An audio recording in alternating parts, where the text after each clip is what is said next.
നമസ്തേ.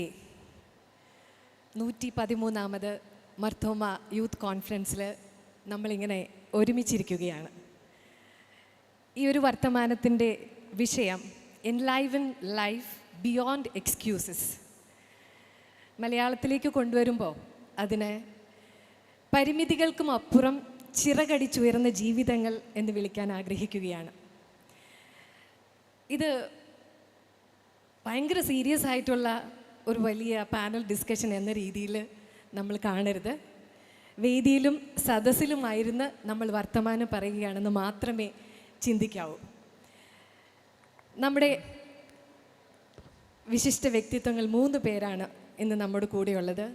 അഭിവന്ദരായ ബിഷപ്സിൻ്റെയും അഭിവന്ദരായ അച്ഛന്മാരുടെയും എല്ലാം ആശീർവാദം ഉണ്ടാവണമെന്ന് പ്രാർത്ഥിക്കുന്നു.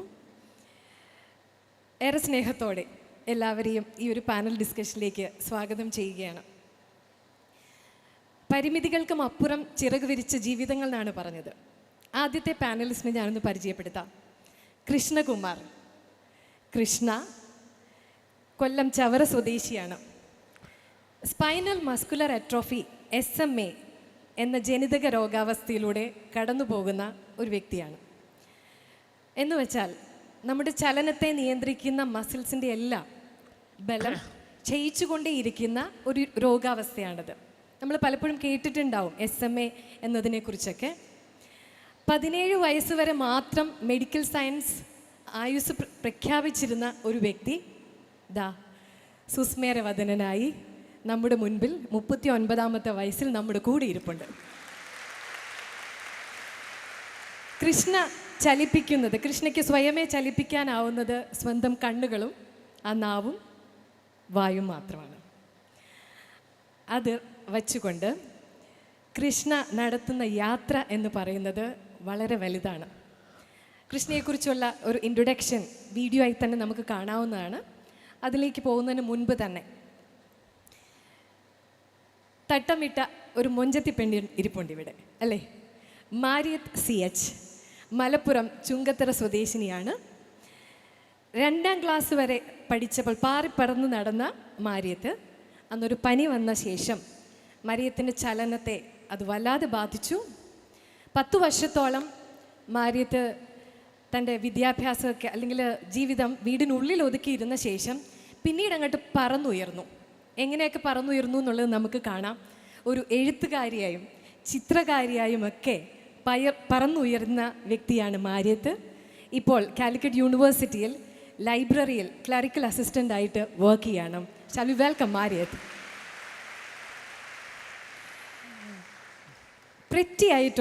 വളരെ പ്രെറ്റി ആയിട്ടുള്ള ഒരു പെൺകുട്ടി നമ്മുടെ കൂടെ ഇരിപ്പുണ്ട്. Pretty Abraham. പത്തനംതിട്ട കുമ്പളാംപൊയ്കയിൽ എന്ന് പറയുന്ന സ്ഥലത്ത് നിന്ന് വരുന്ന ആളാണ് പ്രിറ്റി. ജന്മനാ തന്നെ പ്രിറ്റിക്ക് കാഴ്ച പരിമിതിയുണ്ട്. എന്നാൽ ആ പരിമിതികളെയൊക്കെ മാറ്റിവെച്ചുകൊണ്ട് പഠനത്തിലും പാട്ടിലും വളരെ മികവാർന്ന പ്രകടനം കാഴ്ചവെക്കുന്ന പ്രിറ്റിയെ വളരെ സ്നേഹത്തോടെ സ്വാഗതം ചെയ്യുകയാണ്. അപ്പം നമ്മുടെ ഈ വർത്തമാനത്തിന് ഫോർമാലിറ്റികളല്ല, ഈ കയ്യടികളും ഈ പ്രോത്സാഹനങ്ങളും സ്നേഹപ്രകടനങ്ങളും ഉറപ്പായിട്ടും ഉണ്ടായിരിക്കണം. So shall we welcome the ones again. Thank you so much. കൃഷ്ണകുമാറിനെ കുറിച്ചുള്ള ഒരു ഇൻട്രോ വീഡിയോയിലേക്ക് നമുക്ക് പോകാം. Shall we have the video please?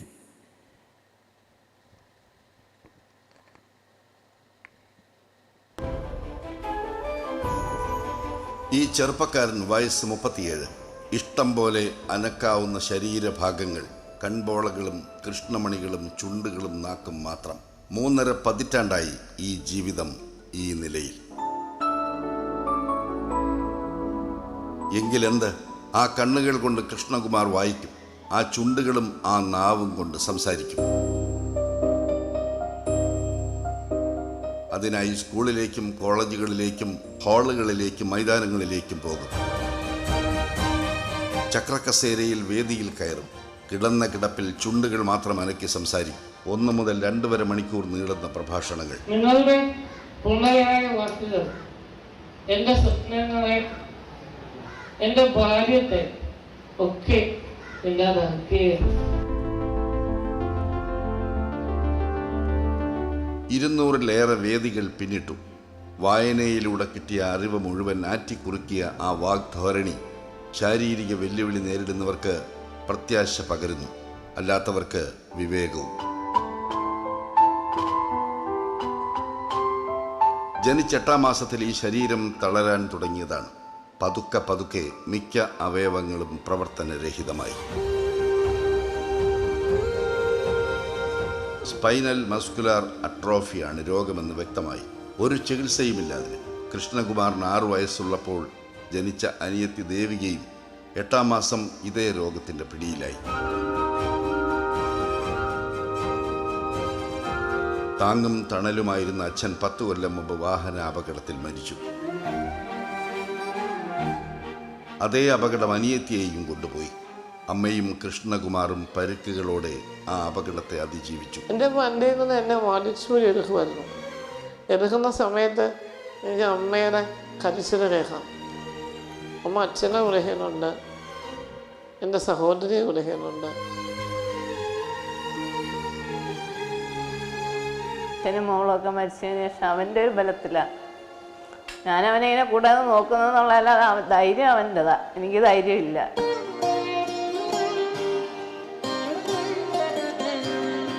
Krishnakumar 17 വയസ്സുവരെ ജീവിക്കൂ എന്നാണ് വൈദ്യശാസ്ത്രം വിധിച്ചത്. പക്ഷേ എണ്ണപ്പെട്ട ദിവസങ്ങളെ വെല്ലുവിളിച്ചെന്നോണം വായനക്കാരനായി. പുസ്തകത്താളുകൾ ആരെങ്കിലും മറിച്ചു കൊടുക്കും, കിടന്ന കിടപ്പിൽ വായിക്കും. പിന്നീട് കിൻഡിലിലൂടെയായി വായന. ആ വായനക്കാരനാണ് പിൽക്കാലത്ത് വേദികളിലെ പ്രചോദന പ്രഭാഷകനായത്. മരണമോ ആ നിശ്ചയദാർഢ്യത്തെ തൊടാൻ അറച്ചു നിന്നു.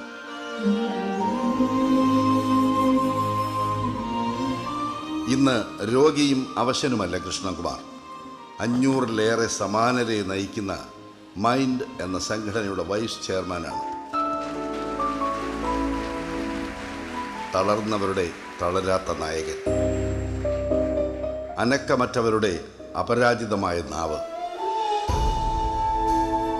ശബ്ദമിടറിപ്പോയവരുടെ മുഴങ്ങുന്ന ശബ്ദം. ഞങ്ങൾ തലകുനിക്കുന്നു അതിജീവനത്തിൻ്റെ ആവേശസന്ദായകമായ ഈ സാർത്ഥക ജീവിതത്തിന് മുന്നിൽ. That's our Krishna. എല്ലാവരുടെയും കൃഷ്ണ, ഒരുപാട് പേരുടെ കുട്ടേട്ടൻ.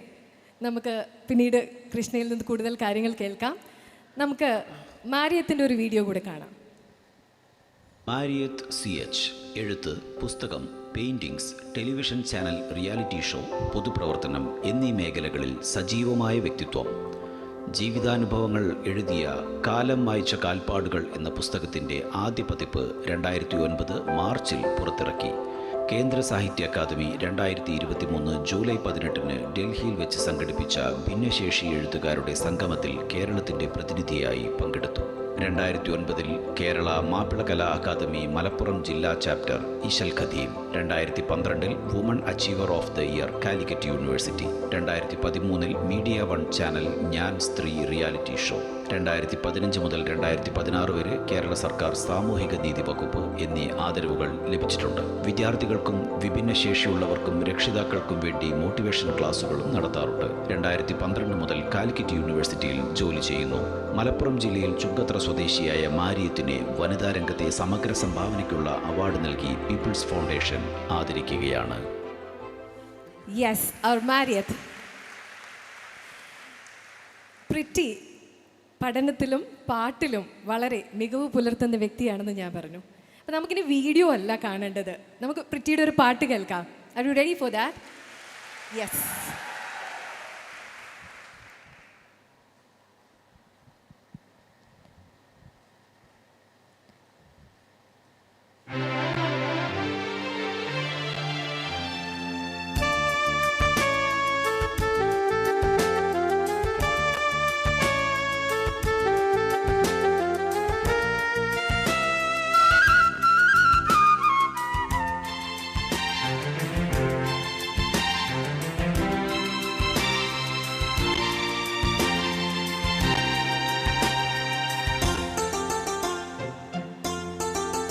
പാടിവാക്കാറ്റേ പാടിവാക്കാറ്റേ 1000 പൂക്കളുള്ളിവാ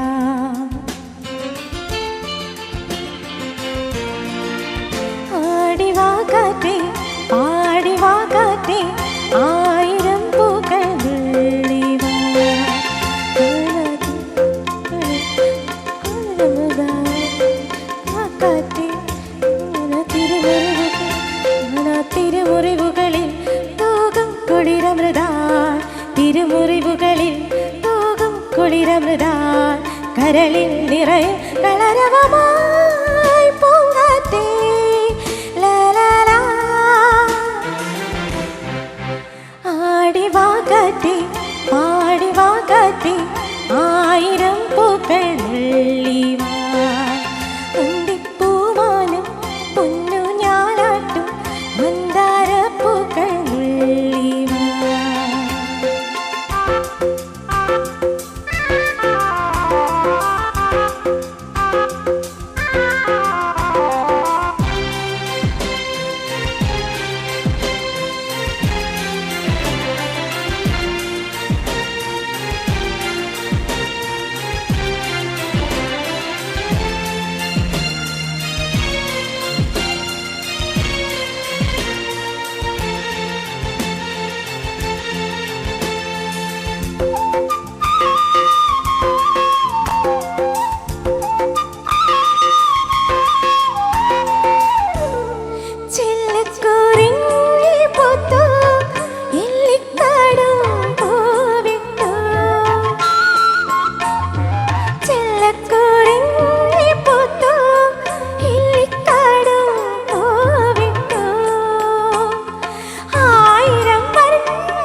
pretty, thank you so much.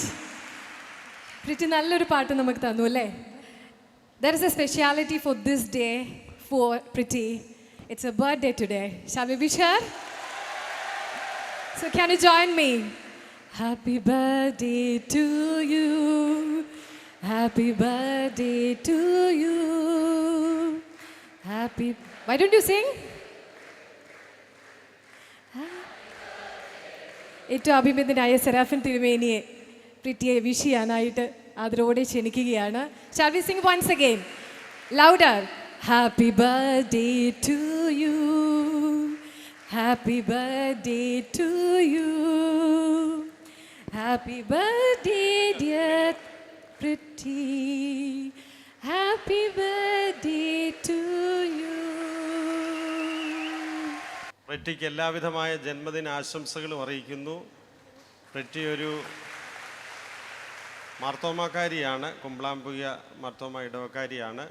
എല്ലാ ആശംസകളും അറിയിക്കുന്നു. നല്ല ഒരു പാട്ട് നമുക്ക് വേണ്ടി പാടി ദൈവം അനുഗ്രഹിക്കട്ടെ.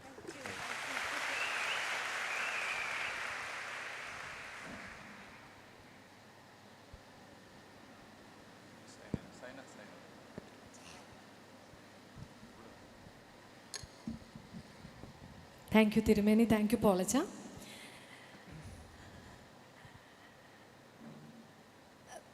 നമുക്ക് കൃഷ്ണയിൽ നിന്ന് തുടങ്ങാം.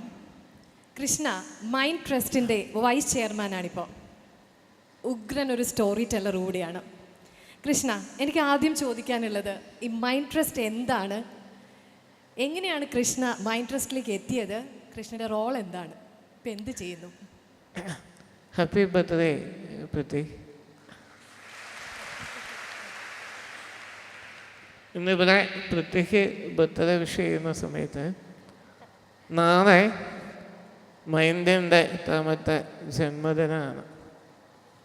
2017 മെയ് 1 തൃശ്ശൂർ ദാഗുത്ത ധ്യാന കേന്ദ്രത്തിൽ വെച്ചിട്ട് ആണ് മസ്കുലർ ഡിസ്ട്രോഫി SMA ബാധിച്ച ആളുകൾക്ക് വേണ്ടി അതേ രോഗാവസ്ഥയിൽ തന്നെയുള്ള കുറച്ച് പേർ ചേർന്നിട്ട് മൈൻഡ് അഥവാ മൊബിലിറ്റി ഇൻ ഡിസ്ട്രോഫി എന്ന് പറയുന്ന ഓർഗനൈസേഷൻ രൂപീകരിക്കുന്നത്. ഏകദേശം 75 പേര് ആയിരുന്നു സംഘടന തുടങ്ങുന്ന സമയത്ത് ഉണ്ടായിരുന്നത് എങ്കിൽ 8 വർഷത്തിന് ഇപ്പുറം ഏകദേശം 700-ന് മുകളിൽ ആളുകൾ ഇന്ന് മൈൻഡിൻ്റെ 5 ലക്ഷ്യങ്ങൾ 18 പ്രോജക്റ്റുകൾ അതിൻ്റെയൊക്കെ ഭാഗമായിട്ട് ജീവിതം മുൻപോട്ട് കൊണ്ടുപോകുന്നു. 2016 ഒരു വാട്സപ്പ് ഗ്രൂപ്പിലൂടെയാണ് മൈൻഡിൻ്റെ തുടക്കം ഉണ്ടാകുന്നത്. ഞാൻ എൻ്റെ ലൈഫിലൊരു വലിയ ട്രോമ കഴിഞ്ഞ ശേഷം, ട്രോമ എന്ന വാക്ക് ഇന്ന് വളരെ ക്ലീശയായിക്കൊണ്ടിരിക്കുകയാണ്. ശരിക്കും ട്രോമ എന്ന വാക്ക് എന്താണോ അർത്ഥമാക്കുന്നത് അതേ തീവ്രതയിൽ തന്നെ അത് അനുഭവിച്ച ഒരാളാണ്. ആ ട്രോമയിലൂടെ മുമ്പോട്ട് പോകുന്ന സമയത്താണ് ഞാൻ മൈൻഡിലേക്ക് വരുന്നത്. എൻ്റെ ജീവിതം എൻ്റെ വീടിൻ്റെ എൻ്റെ ബെഡ്റൂമിൻ്റെ 4 ചുവരുകൾക്കുള്ളിൽ കട്ടിലിൽ കിടന്ന് മുകളിൽ ഇതേപോലെ കറങ്ങുന്ന ഫാനിലേക്ക് നോക്കിക്കൊണ്ട് അവസാനിപ്പിക്കാൻ തീരുമാനിച്ച കൃഷ്ണകുമാറിനെ മാർത്തോമ സ്റ്റുഡൻറ് കോൺഫറൻസിൻ്റെ ലിവിങ് ലൈഫ് ബിയോണ്ട് എക്സ്ക്യൂസസ് എന്ന പ്രോഗ്രാമിൽ വന്നിരുന്ന് സംസാരിക്കുന്ന കുറ്റേറ്റനാക്കി മാറ്റിയത് മൈൻഡാണ്. പുഴുവായി ജീവിച്ചൊരുത്തനെ ചിത്തശലഭമാക്കി മാറ്റിയത് അതാണ് മൈൻഡ് എന്ന് പറയുന്നത്. എന്നെ സംബന്ധിച്ചിടത്തോളം എൻ്റെ ജീവനാണ്, എൻ്റെ പ്രാണനാണ്. ഞാൻ മൈൻഡിൻ്റെ വൈസ് ചെയർപേഴ്സണാണ്. ഞാൻ മുന്നേ സൂചിപ്പിച്ചതുപോലെ മൈൻഡിൻ്റെ ഭാരവാഹികൾ എല്ലാവരും തന്നെ SMA അല്ലെങ്കിൽ മസ്കുലർ ഡിസ്ട്രോഫി രോഗാവസ്ഥയിൽ തന്നെയുള്ള മനുഷ്യന്മാരാണ്. മൈൻഡിനെ വളരെ ശക്തമായിട്ട് മുന്നോട്ട് കൊണ്ടുപോകുന്നൊരു വ്യക്തിയാണ് കൃഷ്ണ. പറഞ്ഞ് വിശ്വസിക്കില്ല, ഊണിലും ഉറക്കത്തിലും കൃഷ്ണ ഇങ്ങനെ കൊണ്ടു നടക്കുന്ന കുറേ സ്വപ്നങ്ങളുണ്ട്.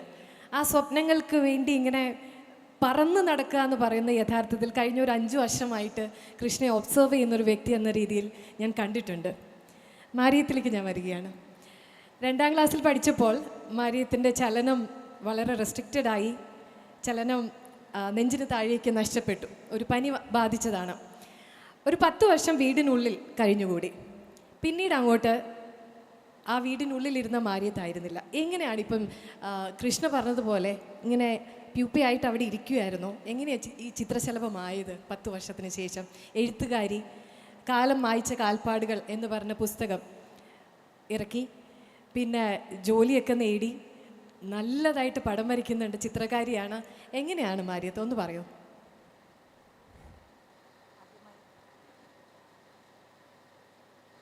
ആദ്യമായി എന്നെ ഈ വലിയൊരു സദസ്സിലേക്ക് എന്നെ ക്ഷണിച്ച പോളച്ചനോട് ഹൃദയം നിറഞ്ഞ് നന്ദി ഞാൻ പറയുകയാണ്. ഒരു വ്യക്തിക്ക് അല്ലെങ്കിൽ ഒന്നിനും കഴിയില്ല എന്ന് പറയുന്ന ഒരാൾക്ക് പലപ്പോഴും കിട്ടാവുന്നത് ഏറ്റവും ഇതുപോലുള്ള പരിഗണനയാണ്. ഈ പരിഗണന തന്നെയാണ് നമ്മളെയൊക്കെ മുന്നോട്ട് കൊണ്ടുവരുന്നത്. കവിത മേഡം പറഞ്ഞ പോലെ ഇങ്ങനൊരു വേദിയിൽ എനിക്ക് സംസാരിക്കാനുള്ളത്, എനിക്ക് എന്താണ് പറയാനുള്ളത് എന്നുള്ളത് എനിക്കറിയില്ല. ഞാൻ ആകെ ശരിക്കും തരിച്ചിരിക്കുകയാണ് ഇത്രയും ആളുകളുടെ മുന്നിൽ, ഈ പ്രിയപ്പെട്ട അച്ഛന്മാരുടെ മുന്നിൽ, തിരുമേനിയുടെ മുന്നിൽ, പ്രിയപ്പെട്ട എൻ്റെ പോളച്ചന് മുന്നിൽ, കവിത മേഡത്തിന് മുന്നിൽ, പ്രിറ്റിയുടെ മുന്നിൽ, കണ്ണൻ്റെ മുന്നിൽ. കുട്ടേട്ടൻ, നിങ്ങൾ ഞാൻ കണ്ണെന്നാണ് വിളിക്കുന്നത്, അച്ഛൻ കണ്ണൻ എന്ന് വിളിച്ചിട്ടാണ് എന്നെ പരിചയപ്പെടുത്താറുള്ളത്. അങ്ങനെ കണ്ണൻ്റെ മുന്നിൽ ഞാൻ ഇവിടെ നിലമ്പൂരിൽ നിന്ന് എൻ്റെ ജ്യേഷ്ഠത്തിയുടെ മക്കൾ എന്നെ കാലിക്കറ്റ് യൂണിവേഴ്സിറ്റിയിൽ വർക്ക് ചെയ്യുന്ന എന്നെ അവിടെ നിന്ന് ഇവിടെ കോഴിക്കോട് നിന്ന് ഇവിടെ തിരുവല്ലയിൽ ഞാൻ ആദ്യമായിട്ട് വരികയാണ്. ഞാൻ ഇവിടെ വരുമ്പോഴൊക്കെ ഇത്രയും ആളുകളെ എന്നെ കാണാനും കേൾക്കാനും ഇരിക്കുന്നു എന്ന് പറയുന്നതിനേക്കാൾ വലിയ സന്തോഷം എനിക്കില്ല. ഒരുപാട് നന്ദി, ഒരുപാട് സന്തോഷം. ഞാൻ കവിത മേഡം പറഞ്ഞതിലേക്ക് വരാം. രണ്ടാം ക്ലാസ്സിൽ പഠിക്കുന്ന സമയത്ത് ഒരു 6 വയസ്സുകാരിക്ക് പെട്ടെന്നൊരു ദിവസത്തെ പനി വന്ന് തളർന്നപ്പോൾ അതിൻ്റെ ഭവിഷ്യത്തുകളെ കുറിച്ചൊന്നും അറിയില്ല. ഞാൻ അതിൻ്റെ മുന്നേ ഒരു അസുഖക്കാരിയല്ല, അതിന് ശേഷം ഞാനൊരു അസുഖക്കാരിയല്ല. അത് ഞാൻ തിരിച്ചറിഞ്ഞത് കവിത മേഡം പറഞ്ഞതുപോലെ 10 വർഷങ്ങൾക്ക് ശേഷമാണ്. അതുപോലെ അത്രയും 10 വർഷം ഞാൻ വീട്ടിൻ്റെ ഉള്ളിൽ മാത്രമല്ല, ഞാൻ ആശുപത്രികളിലായിരുന്നു ഉണ്ടായിരുന്നത്. 2ാം ക്ലാസ്സിൽ പഠിക്കുന്ന ഒരു ദിവസം, ആ ഒരു വെക്കേഷൻ്റെ കാലയളവിലാണ് എനിക്ക് ഒരു ദിവസത്തെ പനി വന്ന് എൻ്റെ കാലുകൾ തളരുന്നത്. പിന്നെ എൻ്റെ ലോകം ആശുപത്രികളായിരുന്നു. ഓരോ ആശുപത്രികളും മാറി കൊണ്ടുപോയിരുന്നത്, എവിടെ കൊണ്ടുപോയി ചികിത്സിച്ചാൽ അസുഖം മാറുമെന്നുള്ളൊരു കാഴ്ചപ്പാടോടുകൂടി എൻ്റെ വീട്ടുകാരെന്നെ പല ആശുപത്രികളും കൊണ്ടുപോയപ്പോൾ എനിക്ക് നഷ്ടമായത് എൻ്റെ വിദ്യാഭ്യാസമായിരുന്നു, എൻ്റെ ബാല്യമായിരുന്നു, എൻ്റെ കുട്ടിക്കാലമായിരുന്നു, എൻ്റെ കൗമാരമായിരുന്നു, എൻ്റെ ജീവിതത്തിലെല്ലാം ആയിരുന്നു. ആ നഷ്ടങ്ങളിൽ നിന്നും, ആ വേദനകളിൽ നിന്നും, ആ നിരാശകളിൽ നിന്നും, ആ വാശിയും സങ്കടവും എന്നെ ഒന്നിനും കഴിയില്ല എന്ന് അലട്ടി ജീവിതം. ഇപ്പോൾ കണ്ണൻ നേരത്തെ പറഞ്ഞതുപോലെ എന്തിനാണ് എനിക്ക് പടച്ചവൻ ഇങ്ങനൊരു ജീവിതം തന്നത് എന്ന് ഞാൻ പലവട്ടം കരഞ്ഞും നിരാശപ്പെട്ടും എൻ്റെ 10 വർഷം ഞാൻ ഒരുപാട് അനുഭവിച്ചിട്ടുണ്ട്. വെറും കിടപ്പിലായി പോയ ഒരാൾക്ക് മൂത്രം പോകുന്നതും മലം പോകുന്നതും തിരിച്ചറിയാതെ വെറും കിടപ്പിലായി വെറും ബെഡ്സോറ് വന്ന് കിടക്കുന്ന ഒരാളെ ആളിൽ നിന്ന് നിങ്ങളിപ്പോൾ കാണുന്ന മാര്യത്തിലേക്ക് എത്തിയെങ്കിൽ എന്നെ സ്നേഹിക്കുന്ന എൻ്റെ വീട്ടുകാരുടെയും എന്നെ സ്നേഹിക്കുന്ന, എൻ്റെ സപ്പോർട്ട് ചെയ്യുന്ന എൻ്റെ കൂട്ടുകാരുടെയും എന്നെ സപ്പോർട്ട് ചെയ്ത ഒരുപാട് ആളുകളുടെ പ്രോത്സാഹനം കൊണ്ട് തന്നെയാണ് ഞാൻ മുന്നോട്ട് വന്നിട്ടുള്ളത്. ഒരു വൈകല്യത്തിൽ നമുക്കൊന്നിനും പറ്റില്ല, ഒന്നിനും കഴിയില്ല എന്നാണ് സമൂഹത്തിനെ നമ്മൾ കാണുന്നത്. ഒന്നിനും കഴിയാത്ത ഒരാളായിട്ട്, ഒരു കിടപ്പിലായ ഒരാളായിട്ട്. ആ ഒന്നിനും കഴിയില്ല എന്നത് ഞാൻ തിരിച്ചറിഞ്ഞത്, എനിക്കൊന്നിനും കഴിയില്ല എന്നുള്ളത് സത്യം തന്നെയാണ്. പക്ഷെ ഞാൻ പല ആശുപത്രികളിലും പോയപ്പോൾ അവിടെ ഞാൻ കണ്ട കാഴ്ചകളിൽ നിന്നും ഞാൻ മനസ്സിലാക്കിയത്, പടച്ചോനെ എനിക്ക് എൻ്റെ നെഞ്ചിന് താഴെയാണ് എനിക്ക് തളർച്ച തന്നിട്ടുള്ളത്. പക്ഷെ അതിനേക്കാൾ പ്രയാസം അനുഭവിക്കുന്ന ആളുകൾ ഏറ്റവും മനോഹരമായി ജീവിക്കുന്നുണ്ട്. കഴുത്തിന് താഴെ തളർന്നവർ ജീവിക്കുന്നുണ്ട്, കഴുത്തിന് താഴെ ഒന്നിനും പറ്റാത്തവർ ജീവിക്കുന്നുണ്ട്, അതും മനോഹരമായി ജീവിക്കുന്നുണ്ട്. അപ്പോൾ എനിക്ക് എൻ്റെ കൈകൾക്ക് രണ്ടിനും ആരോഗ്യം തന്നിട്ടുണ്ടല്ലോ എന്ന തിരിച്ചറിവിൽ നിന്നാണ് ആദ്യം ഞാൻ ചികിത്സ നിർത്തിവെച്ചു. പിന്നെ ഞാൻ പഠിക്കണം എന്ന് ആഗ്രഹിക്കുകയാണ്. അങ്ങനെ എന്നെ കാണാൻ വന്നിരുന്ന ഒരു കുഞ്ഞമ്മ ടീച്ചർ ഉണ്ടായിരുന്നു. എല്ലാവരും നമ്മളെ കാണാൻ വരുന്നത് ഒരു സുഖമില്ലാത്തൊരു കുട്ടിയെ കാണാൻ വരുന്നതായിട്ടാണ്. ഒന്നിനും കഴിയില്ലല്ലോ, നമ്മളൊക്കെ കാണുന്നത് അങ്ങനെയാണ്. സുഖമില്ലാത്ത ഒരാൾ, പറയുന്നതും കേൾക്കുന്നതും സുഖമില്ലാത്ത കുട്ടി. അപ്പം ഞാൻ മനസ്സിലാക്കിയത് എനിക്കൊരു അസുഖമല്ല, ഇതൊരവസ്ഥയാണ്. ഈ ഒരു അവസ്ഥയാണ് എന്ന് തിരിച്ചറിഞ്ഞതിന് ശേഷമാണ് ഞാൻ ജീവിക്കാൻ തുടങ്ങുന്നത്. ഞാൻ ചിരിക്കാൻ തുടങ്ങുന്നത്. ആ ചിരിയിൽ നിന്നാണ് എന്നെ കാണാൻ വരുന്ന സുഹൃത്തുക്കളും എന്നെ കാണാൻ വരുന്ന ആളുകളിൽ നിന്നും കിട്ടുന്ന പ്രോത്സാഹനവും സപ്പോർട്ടും എനിക്ക് ഏറ്റവും ഗുണകരമായിട്ടുള്ളത്. അങ്ങനെ ഈ കുഞ്ഞമ്മ ടീച്ചർ വന്നതിന് ശേഷമാണ് എനിക്ക് പഠിക്കാനുള്ള സൗകര്യം തരുന്നത്. ഞങ്ങൾ വീടിനടുത്തുള്ള ടീച്ചർ എന്നെ പഠിപ്പിക്കുന്ന ഒന്നുമല്ല. ടീച്ചർ ഞാൻ വീടിൻ്റെ മുറ്റത്തിരിക്കുന്നത് കണ്ടിട്ട് അവർ കുറച്ച് കുട്ടികളൊക്കെ, ഞങ്ങൾ വീടിന് മുന്നിൽ ഒരു ഗ്രൗണ്ട് ഉണ്ട്, ആ ഗ്രൗണ്ടിൽ കുട്ടികൾ സ്പോർട്സിന് വേണ്ടി വന്നപ്പോഴും ഞാൻ അങ്ങനെ ഒരു കസേരയിൽ ഇരിക്കുന്നത് കണ്ട് ഞാൻ ചുരുക്കി പറയാം. അങ്ങനെ ഇരിക്കുന്ന എന്നെ കണ്ട് ടീച്ചർ എന്നെ കാണാൻ വരുന്നു. ആ കാഴ്ചയിൽ എന്നെ വന്ന് അതെനിക്ക് കിട്ടിയ ആ ഒരു കാഴ്ച, ഒരു സന്ദർശനം മാത്രമായിട്ടായിരുന്നില്ല ഒതുങ്ങിയിരുന്നത്. ടീച്ചർ പിന്നെ എല്ലാ ആഴ്ചകളിലും എന്നെ കാണാൻ വരും. ടീച്ചറെ മകളെ കൂട്ടി വരും, ടീച്ചർക്ക് പരിചയമുള്ള ആളുകളെ കൂട്ടി വരും. ഇങ്ങനെ ഒരുപാട് ബന്ധങ്ങൾ എനിക്ക് വളർത്തിക്കൊണ്ടുവന്നു. ഞാൻ കണ്ട ആളുകളിൽ നിന്നും എനിക്ക് കിട്ടിയ മറ്റുള്ള കാഴ്ചപ്പാടിൽ നിന്നും ഏറെ ആയൊരു അനുഭവമായിരുന്നു എനിക്കതിലൂടെ ഉണ്ടായിരുന്നത്. വായിക്കാൻ പുസ്തകങ്ങൾ കൊണ്ടുവന്നിരും. എനിക്ക് പഠിക്കാൻ വേണ്ടിയുള്ള എന്തൊക്കെ സഹായങ്ങളാണോ ടീച്ചർ ചെയ്തു തരാനുള്ളത് അതൊക്കെ ചെയ്തു തന്നിട്ടുണ്ട്. അങ്ങനെ എനിക്ക് പഠിക്കാൻ ആഗ്രഹം തുടങ്ങുന്നു. ഞാൻ ആദ്യം എൻ്റെ ചികിത്സ നിർത്തുന്നു. ഈ ചികിത്സ നിർത്തിയതിന് ശേഷം ഞാൻ പഠിക്കാൻ തുടങ്ങുന്നത്. കാരണം ഇനി ഒരിക്കലും ചികിത്സിച്ചിട്ട് കാര്യമില്ല എന്നുള്ളത് എനിക്ക് ബോധ്യമായി. കാരണം എൻ്റെ ഉപ്പാൻ്റെ പൈസ ഒരുപാട് ചികിത്സകൾ നടത്തിയിട്ട് കടം എത്തി തുടങ്ങിയിട്ടുണ്ടായിരുന്നു. അപ്പോൾ ഇനി അതിൽ കാര്യമില്ല. പക്ഷെ ആ കിടപ്പിൽ നിന്ന് ഞാൻ ഇരിക്കാൻ തുടങ്ങി.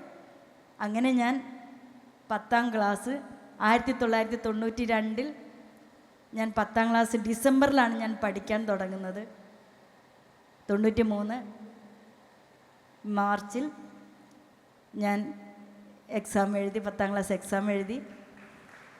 ഒരിക്കലും ഞാൻ വിചാരിച്ചിട്ടില്ല ഞാൻ ജയിക്കുന്നുള്ളത്. വെറും 210 മാർക്ക് കിട്ടിയിട്ടാണ് ഞാൻ അന്ന് പാസ്സാവുന്നത്. അതുവരെ ഞാൻ സ്കൂളിൽ പോയിട്ടില്ല.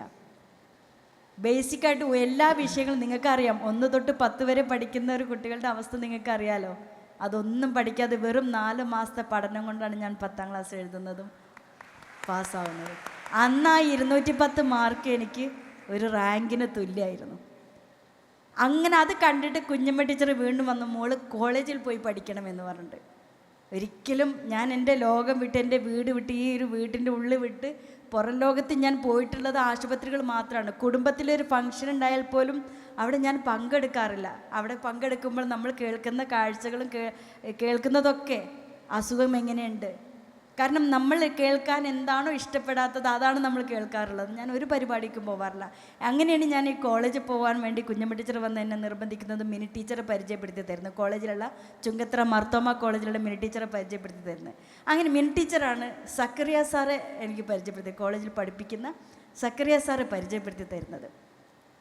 സക്കറിയ സാർ ആദ്യം എൻ്റെ അടുത്ത് വന്നിട്ട് ഞാൻ പറഞ്ഞു എനിക്ക് കോളേജിൽ പോയി പഠിക്കാൻ പേടിയാണ്. കാരണം ഞാൻ ഇതുവരെ പഠിക്കാത്തത് കൊണ്ട് എനിക്ക് കോളേജിൽ ഇംഗ്ലീഷിലാവും ക്ലാസ് എടുക്കുന്നത്, എനിക്കത് അറിയില്ല. ഞാൻ വീട്ടിലിരുന്ന് ഇതുപോലൊക്കെ തന്നെ പഠിച്ചോളാം എന്ന് പറഞ്ഞപ്പോഴാണ് സക്കറിയ സാർ എന്നെ കാണാൻ വരുന്നത്. സക്കറിയ സാർ വന്നിട്ട് ചോദിച്ചു, എന്താ കാര്യത്തിന് കോളേജിൽ വരാൻ എന്താ പേടി ചോദിച്ചു. അപ്പോൾ ഞാൻ പറഞ്ഞു ഒന്നുമില്ല. അപ്പോൾ പിന്നെ അത് പോയി സാരില്ല, അതൊക്കെ നമുക്ക് പേടിയൊക്കെ മാറ്റാം എന്ന് പറഞ്ഞ് സാറ് പോകുന്നു. പിന്നെ സാറ് വരുന്നത് കാഴ്ചയില്ലാത്ത ഒരാളെ കൂട്ടിയിട്ടാണ്. ശശികുമാർ എന്ന് പറഞ്ഞാൽ 2 കണ്ണിനും കാഴ്ചയില്ലാത്ത ഒരാൾ ആ വർഷം കോളേജിൽ നിന്ന് ഫസ്റ്റ് ക്ലാസ്സോട് കൂടി പാസ്സായതാണ്. അപ്പോൾ എൻ്റെ അടുത്ത് സാറ് വന്നിട്ട് പറഞ്ഞു, മാര്യത്തിന് കണ്ണിന് കാഴ്ച ദൈവം തന്നിട്ടുണ്ട്, കേൾക്കാനും അറിയാനുള്ള കഴിവ് തന്നിട്ടുണ്ട്. ശശികുമാറിന് കാഴ്ചയില്ല, എന്നിട്ട് ഫസ്റ്റ് ക്ലാസ്സോട് പാസ്സായി. മാര്യത്തിന് എന്തിൻ്റെ കുറവായുള്ളത്? എന്നിട്ട് എന്നോടൊരു ചിത്രം വരയ്ക്കാൻ പറഞ്ഞു. ഒരു മെഴുകുതിരി കത്തി നിൽക്കുന്ന ചിത്രം വരയ്ക്കാൻ പറഞ്ഞു. അതിന് മുന്നേ ഒരു കാര്യം പറഞ്ഞു, മാര്യത്തിന് എന്താവാൻ ആഗ്രഹം എന്ന് ചോദിച്ചു. നമ്മളൊക്കെ ചോദിക്കാറില്ലേ, നമ്മളോടൊക്കെ ടീച്ചേഴ്സും പലരും ചോദിക്കാറുണ്ട് എന്താവാനാണ് ആഗ്രഹം. അപ്പോൾ ഞാൻ സ്വാഭാവികമായിട്ട് അന്ന് 93 കാര്യമാണ് കേട്ടോ പറയുന്നത്, അന്ന് വെറും ഒരു 18-കാരിയാണ് ഞാൻ. അപ്പോൾ എന്നോട് ചോദിച്ചു എന്താവാനാണ് മാര്യത്തിന് ആഗ്രഹം എന്ന് ചോദിച്ചപ്പോൾ ഞാൻ പറഞ്ഞു, സ്വാഭാവികമായിട്ട് നിങ്ങൾ പറയുന്നതല്ല ഞാൻ പറഞ്ഞു ആർക്കൊരു ബാധ്യതയാവാതെ, ആർക്കൊരു ബുദ്ധിമുട്ടാവാതെ എനിക്ക് ജീവിക്കണം. ഇത് കേട്ടതും സക്കറിയ സാറ് പൊട്ടിത്തെറിച്ചുകൊണ്ട് ദേഷ്യത്തിൽ എൻ്റെ അടുത്ത് പറഞ്ഞു, എന്നാൽ നിനക്ക് ഞാനൊരു കുപ്പി വിഷം വാങ്ങിത്തരാം, നീ അത് കഴിക്ക്, നീ മരിക്ക്. സാറ് 2ാമത്തെ പ്രാവശ്യമാണ് എൻ്റെ അടുത്ത് വരുന്നത്. അങ്ങനെ ഒരാൾ എൻ്റെ അടുത്ത് ദേഷ്യത്തിൽ പൊട്ടിത്തെറിക്കുന്നത് കേട്ടപ്പോൾ ഞാൻ ശരിക്കും ഞെട്ടിപ്പോയി, എൻ്റെ കണ്ണ് നിറഞ്ഞു. സാറെന്താ ഇങ്ങനെ പറയുന്നത്? ഞാൻ അതൊന്നും വിചാരിച്ചിട്ടല്ല പറഞ്ഞത്. ഞാൻ ആർക്കൊരു ബാധ്യതയാവാതെ, ആർക്കൊരു ബുദ്ധിമുട്ടാവാതെ എങ്ങനെ ജീവിക്കാൻ കഴിയുമെന്നാണ് ഞാൻ ചിന്തിച്ചത്. സാറ് പറഞ്ഞ മറുപടി, അങ്ങനെ ജീവിക്കണം എന്നുണ്ടെങ്കിൽ ഒരു കുപ്പി വിഷം വാങ്ങി കഴിച്ച് മരിക്കുന്നതാണ് നല്ലത്. മരത്തിന് എല്ലാ കഴിവുമുണ്ട്. കണ്ണ് തന്നിട്ടുണ്ട്, കേൾവി തന്നിട്ടുണ്ട്, സംസാരിക്കാനുള്ള കഴിവ് തന്നിട്ടുണ്ട്, ബുദ്ധിയുണ്ട്. എല്ലാവർക്കും വേണ്ടി ജീവിക്കണം. എല്ലാവർക്കും വേണ്ടി ജീവിക്കണം. ഒരാൾക്കും ഒറ്റയ്ക്ക് ജീവിക്കാൻ ഈ ഭൂമിയിൽ പറ്റില്ല. എനിക്ക് ആദ്യമായിട്ട് കേൾക്കുന്ന ഒരു വലിയൊരു മോട്ടിവേഷൻ വാക്കാണത്. കാരണം ഞാൻ എൻ്റെ പുറം ലോകത്ത് ഞാൻ പോയിട്ടില്ല. ഞാനൊരു സ്കൂൾ വിദ്യാഭ്യാസം എനിക്കുണ്ടായിട്ടില്ല. ഞാൻ കണ്ട ലോകം പുറം ലോകം ആശുപത്രിയാണ്. അതിൽ നിന്നാണ് ഞാൻ ജീവിക്കുന്നതും ഞാൻ കാണുന്നതും. സങ്കടം പിടിച്ച, വേദന പിടിച്ച, ഒരു നിരാശ നിറഞ്ഞ ജീവിതത്തിൽ നിന്നുള്ള ആ ഒരു അനുഭവത്തിൽ നിന്ന് ഞാൻ മറ്റുള്ളവർക്ക് എങ്ങനെ ബാധ്യതയാവാതെ ജീവിക്കണം എന്നുള്ള ചിന്തയിൽ നിന്ന് എൻ്റെ വാക്ക് വന്നപ്പം സാറിങ്ങനെ പറഞ്ഞിട്ട് എന്നോട് അവസാനം പറഞ്ഞു, ഒരു മെഴുകുതിരി കത്തി നിൽക്കുന്ന ചിത്രം വരയ്ക്കാൻ പറഞ്ഞു. ഞാനൊരു മെഴുകുതിരി കൈ ഇങ്ങനെ വിറച്ചുകൊണ്ടാണ്, പേടിച്ച് വിറച്ചുകൊണ്ടാണ് ഞാൻ ആ ചിത്രം വരയ്ക്കുന്നത്. അതിൻ്റെ താഴെയായിട്ട് സാറ് എഴുതി, ലൈറ്റൺ ടു ലൈറ്റൺ, സ്വയം പ്രകാശിക്കുക, മറ്റുള്ളവർക്ക് വേണ്ടി പ്രകാശം പകർത്തുക. ജീവിതത്തിൽ എനിക്ക് കിട്ടിയ ഇന്നും ഞാൻ എവിടെ ഏത് സങ്കടം വന്ന് എൻ്റെ മനസ്സ് തളർച്ച വരുമ്പോഴും ഞാൻ എന്നോട് തന്നെ പറയുന്നൊരു വാക്കാണത്, സ്വയം പ്രകാശിക്കുക, മറ്റുള്ളവരിലേക്ക് പ്രകാശം പരത്തുക. ഇത്രയൊക്കെ തന്നെയുള്ളൂ നമുക്കൊക്കെ പകർന്നു നൽകാനുള്ളത്. നമ്മളൊന്നും വലിയ ആളുകളല്ല, ആരുമല്ല. പക്ഷെ നമ്മൾക്കൊക്കെ ജീവിക്കണമെങ്കിൽ തണൽ വേണം, തുണ വേണം, സ്നേഹം വേണം. ഇതൊക്കെയാണ് നമ്മളാക്കുന്നത്. ഒരിക്കലും നമ്മളുടെ കഴിവല്ല, നമ്മളെ മറ്റുള്ളവർ എങ്ങനെ ആക്കിയെടുക്കുന്നോ അതാണ് നമ്മളുടെ വെളിച്ചം. ഇന്ന് എൻ്റെ കൂടെ ഈ കാലത്ത് ഇപ്പം നിങ്ങളോട് പറയാനുള്ളത്, എൻ്റെ കൂടെ എൻ്റെ ജ്യേഷ്ഠത്തിയുടെ മക്കളാണ് എൻ്റെ ലോകം എനിക്ക് വെളിച്ചം തരുന്നത്. 13 വർഷമായി ഞാൻ കാലിക്കറ്റ് യൂണിവേഴ്സിറ്റിയിൽ ജോലിക്കാരിയായിട്ട് 13 വർഷമായി. അവിടേക്കൊക്കെ എത്തിയത് ഒരുപാട് കഥകളുണ്ട് കേട്ടോ. പക്ഷേ അന്ന് ഞാൻ വീട്ടിൽ നിന്ന് പുറം ലോകത്ത്, അന്ന് കാലിക്കറ്റ് യൂണിവേഴ്സിറ്റിയിൽ എന്നെ ആദരിക്കാൻ വേണ്ടിയിട്ടാണ്, വിമൻസ് ഡേക്ക് ആദരിക്കാൻ വേണ്ടിയിട്ടാണ് എന്നെ കാലിക്കറ്റ് യൂണിവേഴ്സിറ്റിയിൽ വിളിച്ചു വരുത്തുന്നത്.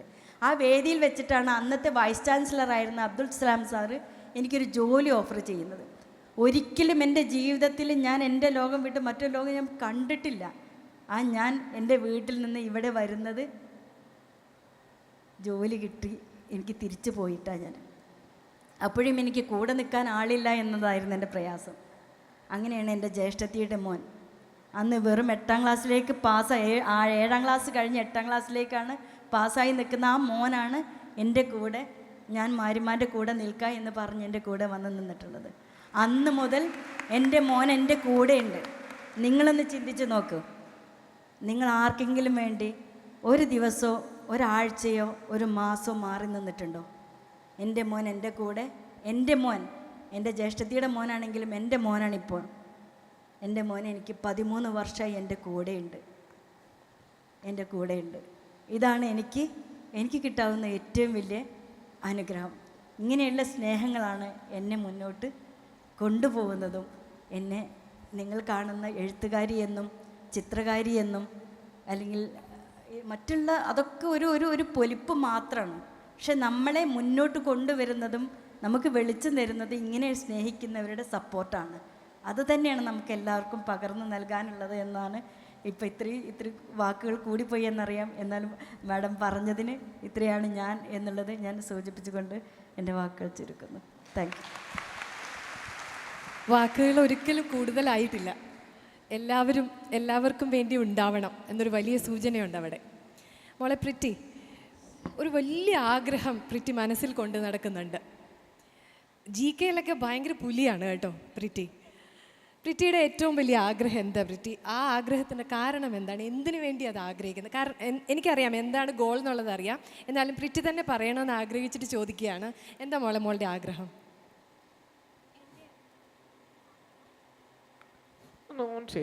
എൻ്റെ ആഗ്രഹം എന്ന് പറയുന്നത് ഒരു സിവിൽ സർവൻ്റ് ആവുക എന്നാണ് ആഗ്രഹം. ഞാൻ കുഞ്ഞിലെ തൊട്ടേ ഒരു 9ാം ക്ലാസ് തൊട്ട് കുറേ മോക്ക് ഇൻ്റർവ്യൂസൊക്കെ മമ്മി ഇരുന്ന് കേൾപ്പിക്കും. അപ്പം അങ്ങനെയാണ് എന്നിലേക്ക് ഈ ആഗ്രഹം വരുന്നത്. പക്ഷെ ഞാൻ ആരോടൊന്നും പറഞ്ഞില്ല, മനസ്സിലിങ്ങനെ വെച്ചു. പക്ഷേ ഒരു ഞാൻ എൻ്റെ 10ാം ക്ലാസ്സിൻ്റെ ആനുവൽ ഡേയുടെ അന്നാണ് പ്രിൻസിപ്പളിൻ്റെ അടുത്ത് ജസ്റ്റ് ഒന്ന് എന്താണ് ആഗ്രഹം എന്ന് ക്ലാസ്സിൽ ഇങ്ങനെ ടീച്ചർ ചോദിച്ചപ്പോൾ ഇങ്ങനെ പറഞ്ഞായിട്ട് എനിക്കൊരു ഓർമ്മയുണ്ട്. അപ്പോൾ ആ ഒരു ടൈമിലാണ് പ്രിൻസിപ്പളാണ് അത് ഡിക്ലെയർ ചെയ്തത്. അപ്പോൾ അത് കഴിഞ്ഞ് ഒരുപാട് മോക്ക് ഇൻ്റർവ്യൂസ് കേട്ടു. പിന്നെ ഇത് മൂലം ഈ ആഗ്രഹം ഇതൊരു വെറും ആഗ്രഹമല്ല, ഇത് പ്രവർത്തിക്കാനായിട്ടുള്ള ഇത് ഞാൻ ഇറങ്ങി പ്രവർത്തിക്കണം എന്നെ കൂടുതലും പ്രചോദനമേകുന്ന ഒരാഗ്രഹമാണ്. കാരണം അനേകരുടെ ജീവിതത്തിലേക്ക് ഇറങ്ങിച്ചെല്ലാൻ സാധിക്കും, അനേകർക്ക് പ്രകാശം വരുത്താൻ സാധിക്കും എന്നുള്ള ഒരു ഉദ്ദേശമാണ് എൻ്റെ ഈ എയിമിലൂടെ ഞാൻ ഉദ്ദേശിക്കുന്നത്. അപ്പോൾ എല്ലാവരും ഇത് അച്ചീവ് ചെയ്യാൻ പ്രാർത്ഥിക്കണം. പ്രത്യേകിച്ച് ഇപ്പോൾ ലീഡ് IAS അക്കാഡമി ട്രിവാൻഡ്രത്ത് എനിക്ക് അഡ്മിഷൻ കിട്ടി. മെയ് 14-ാം തീയതി ക്ലാസ് തുടങ്ങും. അപ്പോൾ എല്ലാവരും അതിനുവേണ്ടി പ്രാർത്ഥിക്കണം. ഉറപ്പായും മോളെ, നമ്മുടെ എല്ലാവരുടെയും പ്രാർത്ഥനകൾ ഉണ്ടാവില്ല. ഇപ്പം തന്നെ നമ്മൾ തുടങ്ങി അല്ലേ? So we wish you the very best. ഈ അടുത്ത മിസ് കേരള 2025 പങ്കെടുക്കാൻ ഇൻ ദ സെൻസ് കാണാനായിട്ട് എനിക്ക് ഒരു ചാൻസ് കിട്ടി. അത് അറ്റൻഡ് ചെയ്തുകൊണ്ടിരുന്ന സമയത്ത് സെക്കൻഡ് റണ്ണറപ്പ് ആയ കുട്ടി പറഞ്ഞൊരു കാര്യം ഉണ്ടായിരുന്നു, വളരെ അഭിമാനത്തോടെ പറഞ്ഞൊരു കാര്യം. ഞാൻ മൈൻഡിൻ്റെ വോളണ്ടിയറാണ്, ഒരു കൂട്ട് വോളണ്ടിയറാണ് എന്നൊക്കെ. കൃഷ്ണ, ഒരു വലിയ പദ്ധതി ഇങ്ങനെ നെഞ്ചിലിങ്ങനെ ചേർത്ത് വെച്ചിട്ട് കുറച്ച് വർഷങ്ങളായിട്ടുണ്ട്. ഒരിടം എന്നുള്ളൊരു പദ്ധതി. എന്താണ് ഒരിടം, എന്താണ് കൂട്ട്? കാരണം ഇവിടുന്ന് ഒരുപാട് കൂട്ടിലേക്ക് വ്യക്തികൾ ഉണ്ടാവുമെന്ന് തന്നെ ഞാൻ പ്രതീക്ഷിക്കുന്നുണ്ട്. ഈ രണ്ട് കാര്യങ്ങളെക്കുറിച്ച് കൃഷ്ണ ഒന്ന് പറയാമോ? ഒരിടവും കൂട്ടും. കൂട്ടിനെക്കുറിച്ച് കാര്യം പറഞ്ഞിട്ട് ഒരിടത്തിലോട്ട് പോകാമെന്ന് തോന്നുന്നേ. മിനിഞ്ഞാന്ന് എൻ്റെ അമ്പലത്തിലെ ഉത്സവമായിരുന്നു. അപ്പോൾ ഞാൻ ദാസും ഋഷിയും കൂടി ഉത്സവം കണ്ടുകൊണ്ടിരിക്കുന്ന സമയത്ത് പടക്കം പൊട്ടുകയാണ് സൈഡിൽ. ഞാൻ ഇരിക്കുന്നതിനൊരു 15 മീറ്റർ അപ്പുറത്തേക്കൊരു പടക്കം പൊട്ടുകയാണ്. നിർത്താതെ പൊട്ടുകയാണ്. നമ്മുടെ കാതൊക്കെ അടച്ചു പോകുന്ന ശബ്ദമാണ്. അപ്പോൾ എൻ്റെ ചുറ്റും കുറേ ആളുകളുണ്ട്. ഞാൻ നോക്കുന്ന സമയത്ത് ഇവരൊക്കെ ചെയ്ത് പൊട്ടിപ്പിടിക്കുക. പെട്ടെന്ന് 2 കയറ് വന്നിട്ട് എൻ്റെ കാതങ്ങ് പൊട്ടിപ്പിടിച്ചു. എനിക്കറിയുന്ന കൈ ആരാന്ന്. ഒന്നുകിൽ ദാസൻ്റെ ആകാം, അല്ലെങ്കിൽ അത് ഋഷിയുടെ ആകാം. ഈ നിമിഷം ഞാൻ ചോദിച്ചിട്ടില്ല. ഏകദേശം ഒരു 100-300 കുട്ടികളുണ്ടെന്നേ. നിങ്ങളുടെ കൈകളിലേക്ക് ഒന്ന് നോക്കിയിട്ട് ഒന്ന് ചിന്തിച്ച് തുടങ്ങണം. എൻ്റെ കൈകൾ കൊണ്ട് എത്ര കാതുകളെ ഇതേപോലെ പൊത്തിപ്പിടിക്കാൻ കഴിയുന്നുണ്ട് എന്ന്. അവർക്ക് 2 പേർക്കും ചെവികളുണ്ട്. അവരുടെ ചെവികൾ പൊത്താനല്ല ശ്രമിച്ചത്. ചലിക്കാത്ത എൻ്റെ കൈകൾക്ക് പകരം അവരുടെ കൈകളായി മാറുകയാണ് ചെയ്തത്. ടീച്ചറെ 200 ആളുകളുണ്ട് മൈൻഡിൽ. ആ 700 പേരുടെ കൈകളായി കാലുകളായി നിൽക്കുന്ന ഒരു എംപതറ്റിക് ഹബ്ബാണ് കൂട്ടെന്ന് പറയുന്ന യങ് ബ്രിഗേഡ്. കേരളത്തിൽ നിന്ന് തിരുവനന്തപുരം തൊട്ട് കാസർഗോഡ് വരെ ഏതാണ്ട് 135ഓളം പേർ വരുന്ന കുട്ടികളുടെ ഒരു കൂട്ടായ്മയാണ് കൂട്ടെന്ന് പറയുന്ന വോളണ്ടിയർ വിങ്. മൈൻഡിൻ്റെ ഏറ്റവും പ്രൗഡായിട്ടൊരു പ്രോജക്റ്റാണ് കൂട്ടെന്ന് പറയുന്നത്. ഇനി ഒരിടത്തിലേക്ക് വരാം. നിങ്ങൾക്കൊക്കെ എന്നെ കാണാൻ കഴിയുന്നുണ്ട്. ഞാൻ SMA എന്ന രോഗത്തിൻ്റെ ഏറ്റവും തീവ്രത അനുഭവിക്കുന്ന ഒരാളാണ്. ശരിക്കും പറഞ്ഞാൽ ഞാൻ ദൈവത്തോട് ഏറ്റവും അധികം നന്ദി പറയുന്ന ഒരാളാണ്. ഇത്രയൊക്കെ ചലനത്തിൻ്റെ പരിമിതി എന്നിട്ടവൻ നൽകിയെങ്കിലും വളരെ ഭംഗിയുള്ളൊരു എക്കോസിസ്റ്റം എൻ്റെ ചുറ്റും അവൻ ഉണ്ടാക്കി വെച്ചു. ബൈബിൾ ഒരു വാചകമുണ്ട്, മുന്തിരിത്തോട്ടത്തിൽ വളരുന്ന അത്തിമരം എന്ന് പറയും. മനുഷ്യൻ എന്ന് പറയുന്നത് ഏത് പരിസ്ഥിതിയിലും വളർന്നു പോകുന്ന ഒന്നാണ്. മുന്തിരി എന്ന് പറയുന്നത് അത്ര പരിപാലന വേണ്ടുന്ന, ശ്രദ്ധ വേണ്ടുന്ന ഒന്നാണ്. മനുഷ്യനായിട്ടും മുന്തിരി പോലെ ശ്രദ്ധിക്കേണ്ട എന്നെ അത്ര ഭംഗിയുള്ള വിധത്തിലേക്കാണ് അത് കൊണ്ടുവച്ചത്. പക്ഷേ ഇതേ രോഗാവസ്ഥ ഉണ്ടായിട്ട് അത്ര ഭംഗി അല്ലാത്ത ചുറ്റുപാടുകളിൽ ജീവിക്കുന്ന ഒരുപാട് ജീവിതങ്ങളുണ്ട് നമുക്ക് ചുറ്റും. ഇതേ രോഗാവസ്ഥയിൽ തന്നെയുള്ള ഇന്നും മൈൻഡിൽ തന്നെ ഏകദേശം ഒരു 50ഓളം പേര് ഒറ്റയ്ക്ക് താമസിക്കുന്നുണ്ട്. അച്ഛൻ്റെ അമ്മയുടെ മരണശേഷം സഹോദരങ്ങൾ ശ്രദ്ധിക്കാതെ, മക്കൾ നോക്കാതെ ഒക്കെ ജീവിക്കുന്ന ഒരുപാട് പേര്. ഒരു ഭൂരിഭാഗം ആളുകളെയും നമ്മൾ തന്നെ കേസിൽ വെച്ചിട്ട് ചെയ്യുന്നത്. അപ്പം അവർക്കൊരു ക്വാളിറ്റി ലിവിങ് കൊടുക്കുന്ന ഒരു റീഹാബിലിറ്റേഷൻ സെൻറ്റർ, അതാണ് ഒരിടം എന്ന് പറയുന്നത്. കേരളത്തിൽ തന്നെ ഇന്ത്യയിൽ തന്നെ SMA MD ബാധിച്ചവർക്ക് വേണ്ടി ആരംഭിക്കാൻ പോകുന്ന ആദ്യത്തെ കമ്മ്യൂണിറ്റി ലിവിങ് സെൻ്ററാണ് ഒരിടം. കോഴിക്കോട് ആണ് നമ്മളത് ആരംഭിക്കാൻ പോകുന്നത്. 2.85 ഏക്കർ സ്ഥലം നമ്മളിപ്പോൾ വാങ്ങിച്ചു.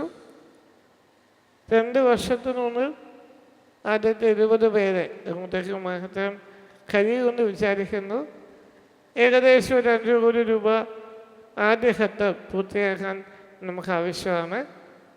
അതും ഉണ്ടാക്കാൻ കഴിയുമെന്ന് ഉറപ്പുണ്ട്. ഒരിടത്തിൻ്റെ ടാഗ്ലൈൻ ഭയങ്കര രസമാണ് ടീച്ചറെ. A place for love, hope and care. സ്നേഹത്തിൻ്റെ, കരുതലിൻ്റെ, പ്രതീക്ഷയുടെ ഒരിടം.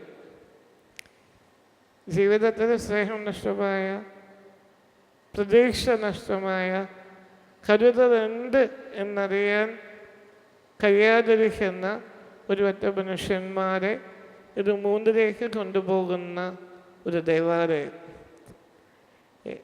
അതാണ് ഒരു ഏറ്റവും ചുരുക്കത്തിൽ പറയാം.